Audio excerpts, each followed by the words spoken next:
My question is on karma. I grew up in a Hindu family, and often karma is talked about as something that provides a balance in the world, but it can sometimes seem rigid, and it's a powerful influence over someone's life.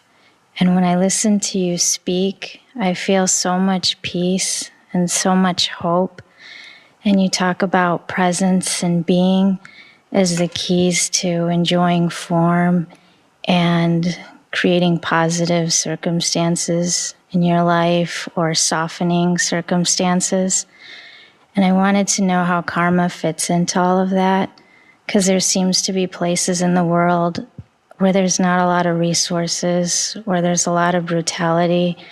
For example, I met somebody at work, and she was a refugee from Afghanistan, and she was a young girl.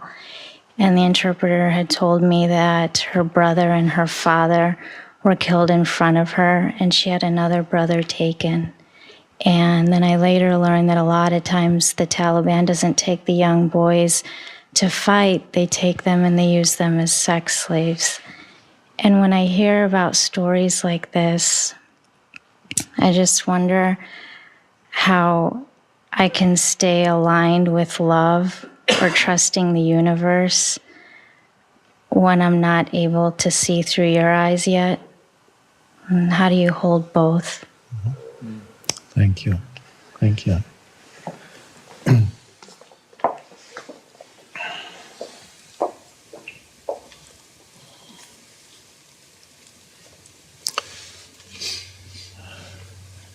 Now, of course, everybody is born into a certain external environment and also is born with certain predispositions. They may be partly genetic, they may be other things, that a person is born with certain patterns, in other words. We don't need to examine where they come from, but just to see the fact that the human being is first of all born into a certain environment, which may be violent, or it may be relatively peaceful, and the person is born with inner patterns. You inherit certain, even pain body is partly inherited. Some babies cry a lot. They have a relatively heavy pain body already in this world. It doesn't mean they're spiritually less advanced. The opposite may be the case. There's no knowing. Other babies are relatively peaceful. And so there's a whole set of conditioning that happens. You come into the environment with certain predispositions, then the environment conditions you further, and in all that there's no choice involved. There's just influences. And so you find yourself in this world with certain unconscious patterns that have become the conditioning of who the person is, the unconscious conditioning. So karma, as I see it, is the unconscious conditioning that runs your life. And that still applies to many humans. And karma is partly collective, you've been born into it, and partly personal, they come together. So really you can only understand karma not as an abstract subject external to yourself, because then you get into belief systems and philosophy. We're not going that way. You can only understand karma by observing yourself. And by observing, and then you'll know many other things. But you need to, really, if you want to understand karma, you need to look at yourself. And so I began to understand what karma is when there was something arose that was not part of karma at all. And really, here we come to the key. The arising of consciousness or presence or a spiritual awakening is not part of karma. It is another dimension that breaks into the karmic realm. So you do not become awakened by accumulating, as they sometimes say in the East, good karma. That's fine on this level. You can make the walls or the furniture in your prison a little bit more comfortable. But there is something totally from beyond karma that can come into your life at any point within the wheel of karma and rebirth. Rebirth is, of course, part of karma. The deeper meaning of rebirth is identification with form.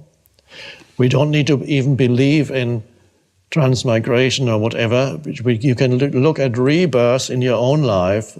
Every time you identify with a thought that arises, which is form, you are born into that thought. Because you identify, your sense of self is in it. That's karma. You are reborn. Karma then is unconscious identification with these patterns that you have inherited, the conditioned. Complete identification of consciousness with the conditioned patterns. So consciousness is dreaming, one could say. This is why we use the word awakening in many spiritual traditions. Consciousness is awakening. Consciousness is in a dreamlike state when you identified with the unconscious patterns. And then you are condemned to rebirth. In fact, many times every day, you are reborn into a reaction, an emotional, mental reaction. No presence at all, just rebirth into some form. Or you're reborn into thoughts that arise and you completely believe in every thought. And then you act from those thoughts and emotions. And the action creates further reactions, and the actions confirm to you that you were right. If you have certain mind patterns about, for example, that other people are basically dishonest, just one example of people. People are so dishonest, they're all trying to say something from me. That tends to confirm itself in your life experience. You can try it out, or you may have experienced it before you became more conscious. That habitual thought patterns that you identified with, and that is karma, creates in the external confirmation that it is correct. So if you think the world is full of evil people, you will meet many evil people. And in other words, unconscious people. And even people who are on the break or who are halfway between conscious and unconscious, when you come together with them, your belief will pull them into unconsciousness. And that's karma. So karma is the complete absence of conscious presence, and so it's automatic. It plays itself out. And time does not free you of karma. That is a misperception, that if you only have enough time, eventually you can become free of karma. Karma renews itself and repeats itself. It's a wheel. And so the only thing that can free you of karma is the arising of presence. And how is it that for some person presence arises? I cannot tell you why. I only know that at any point in the wheel of karma, presence can come in. It can happen to this. It can happen to a criminal in prison, condemned to death. It can happen to somebody who has never heard of anything spiritual. It can happen to somebody who has been meditating for 30 years, or not happen to the same person who has been meditating for 30 years. So, in your own life, I can see from what you're saying that presence has already, I can sense that, presence has already come into your life. And presence frees you from karma, not all at once. Karma has an enormous momentum, meaning the patterns in yourself, the thought patterns, the emotional patterns, the reactive patterns. There's enormous momentum behind that. But as presence arises, gradually karma diminishes the energy behind it diminishes. And gradually you experience a fading out of those patterns. They become weaker. You are no longer completely in the grip of those patterns. So as presence arises, there's a gradual fading out of karma. Not that it matters that much anymore, because once you are present, you can, as a previous questioner said, when we were talking about certain thoughts still arising, certain negative thoughts, that's still part of the karma, the old patterns, the unconscious habit patterns inherited. They still arise, but it's no longer problematic, and they no longer cause the suffering that they would have caused before, because they are seen in the light of awareness. So the light of awareness arises, and in the light of awareness, the patterns no longer dominate your life. They no longer run your life. And if occasionally it happens that the patterns do take over, then after a little while your presence returns and you say, well, there it was again. Pain body is part of karma, which may be strong in some people, not so strong in others. And so as presence arises, you are freed from karma. And then you have another completely different factor coming into your life.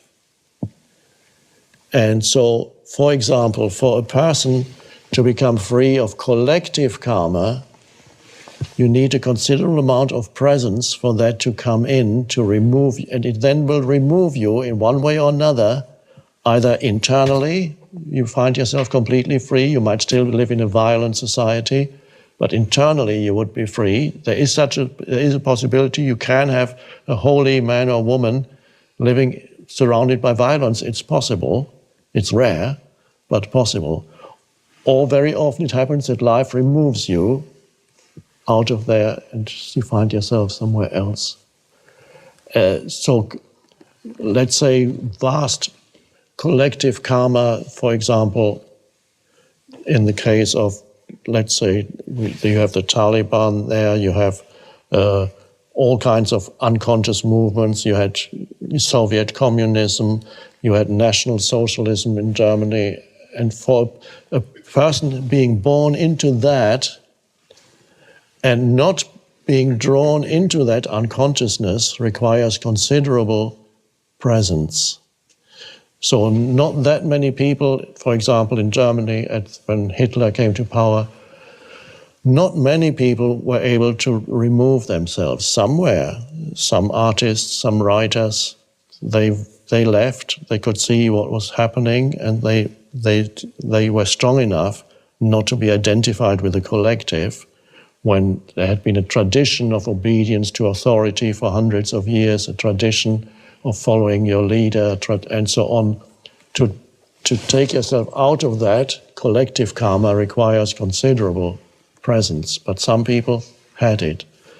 So it is our destiny then to go beyond karma by being the receptacles for presence. All you can do to be helpful in this world and help others is those people that you come into contact with. Everybody in this who is awakening will find that sooner or later they become a kind of teacher to others. And what a spiritual teacher does, the teacher points out the possibility of awakening out of identification with unconscious patterns, which means the spiritual teacher teaches you to go beyond karma.